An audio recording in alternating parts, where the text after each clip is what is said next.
चलिए जी, अब हम इसमें ऐड करेंगे work in process opening inventory. Work in process की ओपनिंग इन्वेंट्री हमें सवाल में गिवन है, और वो कितनी गिवन है बेटा, अगर आप देखें तो 18,000 की आपको वर्क इन प्रोसेस की ओपनिंग इन्वेंट्री बताई जा रही है। ये भी क्यों ऐड करते हैं इसका रीजन भी मैं ऑलरेडी बता चुका हूं। तो जब हम इन दोनों को ऐड करेंगे तो ये आ जाएगा 2,58,000, और जिसका नाम होगा total work in process during the period. फिर हम इसमें से माइनस कर देंगे, क्या माइनस करेंगे, वर्क इन प्रोसेस की एंडिंग इन्वेंट्री, वो भी हमें सवाल में बता दी गई है, दैट इज 14,000। 14,000 रुपए आप इसमें से माइनस करेंगे तो ये आपको मिल जाएगा कितना भाई, 4 माइनस किया 54, 44,000, तो 2,44,000 रुपए ये आ गया बेटा आपके पास कॉस्ट ऑफ गुड्स मैन्युफैक्चर्ड। सही, चलें। अब ये थी हमारी पहली रिक्वायरमेंट जो पूरी हो गई, हमने इसको पूरा कर लिया। आप इसकी जो हेडिंग आएगी वो क्या आएगी, आप पूरा स्टेटमेंट बनाना चाहे तो स्टेटमेंट बनाएंगे, आप इसका कंपनी का नाम लिखेंगे और सारी चीजें मैं पहले बता चुका हूं। दूसरे नंबर पे अब हम यहां पर मालूम करने जा रहे हैं जो हमारी सेकेंड रिक्वायरमेंट है, दैट इज आपने एवरेज यूनिट कॉस्ट निकालनी है, यानी average cost per unit produced, यानी एक यूनिट को बनाने की कितनी कॉस्ट आई।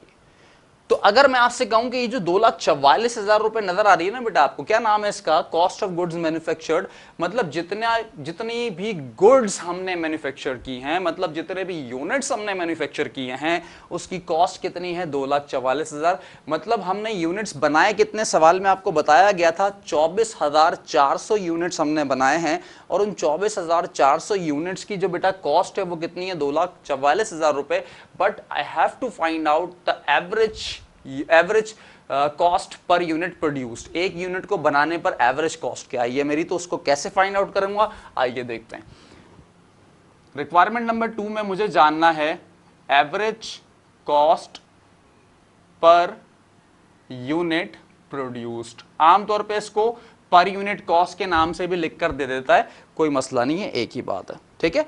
अच्छा, अब कैसे फाइंड आउट किया जाएगा, मैंने आपको बताया कि जो टोटल कॉस्ट आई है आपकी, यानी आप क्या लिखेंगे, इसका फॉर्मूला क्या लिखेंगे, कॉस्ट ऑफ गुड्स मैन्युफैक्चर्ड, और उसको डिवाइड कर देंगे बेटा, किससे डिवाइड कर देंगे, नंबर ऑफ यूनिट्स प्रोड्यूस्ड, या फिर आप इसको करंट प्रोडक्शन भी लिख सकते हैं। करंट प्रोडक्शन से मुराद, प्रोडक्शन का मतलब होता है यूनिट्स, कॉस्ट कहेंगे साथ में तो वो उसकी कॉस्ट कहलाएगी। यानी यहां पर अगर मैं इसको कॉस्ट ऑफ प्रोडक्शन भी बोलूं, यानी मैंने जो ड्यूरिंग द पीरियड प्रोडक्शन की है उसकी कॉस्ट, तो बात सही होगी, यानी कॉस्ट ऑफ गुड्स मैन्युफैक्चर्ड हो गया, डिवाइड कर दिया नंबर ऑफ यूनिट्स प्रोड्यूस्ड।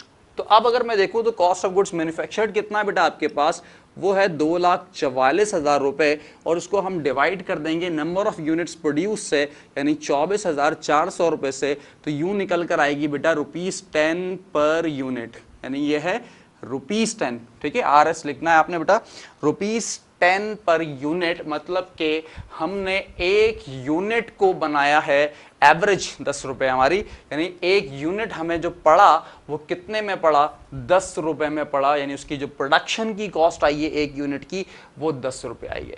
क्यों, क्योंकि टोटल जो यूनिट्स थे हमारे वो कितने में पड़े हमें, वो 2,44,000 रुपए में, मतलब उसकी जो टोटल कॉस्ट है हमारी वो 2,44,000 है। टोटल कॉस्ट से मतलब उसको बनाने की कॉस्ट, ठीक है, टोटल कॉस्ट तो मजीद भी होती है, सेलिंग एंड डिस्ट्रीब्यूशन कॉस्ट और एडमिन ओवरहेड्स, तो वो भी ऐड कर दिए जाते हैं टोटल कॉस्ट में, ठीक है। तो ये हमारी 2 रिक्वायरमेंट्स बेटा पूरी हो गई। तीसरे नंबर पे वो हमसे पूछ रहा है कॉस्ट ऑफ गुड्स सोल्ड बताओ फीफो मेथड से, ठीक है, इसको नेक्स्ट वीडियो में इसके ऊपर डिस्कशन करते हैं, ठीक है।